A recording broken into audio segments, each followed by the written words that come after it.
you have followers. People will follow the way that you invest. If you invest, they'll invest. And you have other people who are clients, and therefore whatever you do benefits them to a lesser degree, but it benefits them. And that's their choice. And there's something called the greater fool theory, which suggests that if you get in at the right point and you leave at the right point, you'll always win. You don't need the fundamentals of the business to work. You just need momentum on your side. Do you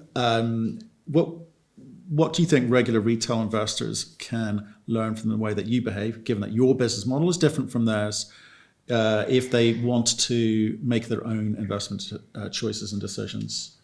I don't think that there is a one-size-fits-all. Sprott probably has 220,000 customers worldwide. And my suspicion is that there's probably 220,000 solutions. There isn't one solution.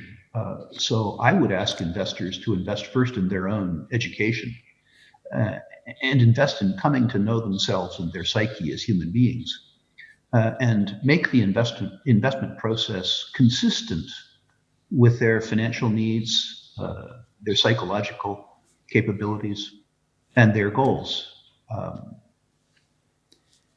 Many investors don't understand that the investment process, and more importantly, the speculative process, is personal. And when I onboard a client that I'm going to be working with, it's pretty odd. The client will spend a lot of time asking me about investments, and I'll spend a lot of time asking the client about the client.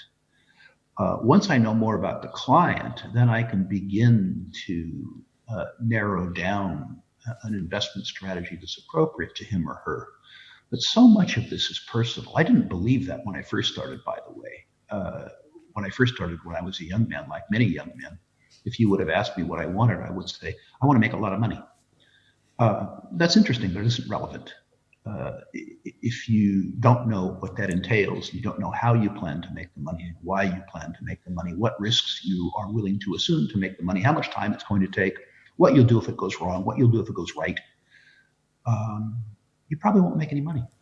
I agree with you. I think, and I repeat, everyone has a different business model from you. So if you think you're climbing on board a train with other people, there's lots of ways those people can ruin your day. So I do agree with that. And what interests me is what you talked about on the onboarding components there, trying to understand the individual. That's great. But I suspect there's probably going to be 2 or 3 components there that you use which are heavily weighted. So it's going to be risk profile. I guess it's going to be significant. What's their tolerance for risk? It's going to be heavily weighted versus the 20th thing that you asked them. So what do they say when you're sort of going through this process? It's an education for them, I'm sure, but aren't they slightly confused? Yeah, there's a bit of resistance.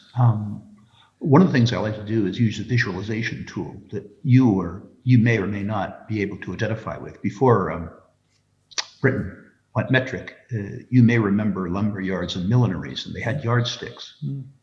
And so I asked the prospect to envision a yardstick, and very low risk, very low return is at 1 inch, and very high risk and very high return is at 36 inches. And so I asked them to describe to me how many inches along that continuum they'd like to go. And what I tell them is, of course, what they want is low risk and high return. But if you bend that yardstick, of course, it breaks. You can't have low risk and high return. So when people ask me my price target for something, I say higher.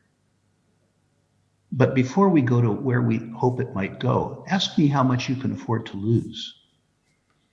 I tell people as a rule of thumb that if their target is extremely speculative, 35% compound internal rates of return in private placements, that if they're going to follow that strategy, they have to be willing to lose 150% of their expected return, which is to say, if you embark on a strategy that could give you 35% compound internal rates of return over time, you need to be willing to lose 50% of your money.